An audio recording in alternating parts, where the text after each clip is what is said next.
السلام عليكم ورحمة الله وبركاته. النهاردة هنتكلم عن علي معلول. علي معلول في كلام كتير على السوشيال ميديا حاليا بيتقال إن خلاص النادي الأهلي هيستغنى عن علي معلول، وفي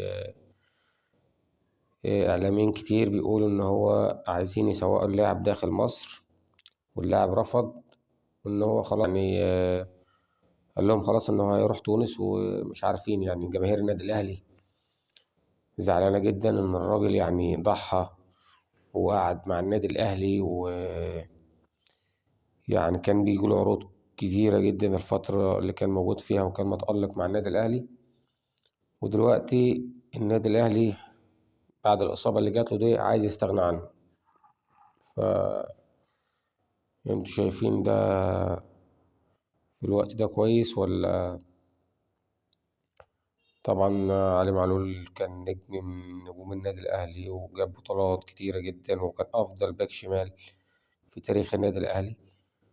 فأنا شايف ما يستحقش إن يحصل معاه الكلام دوت.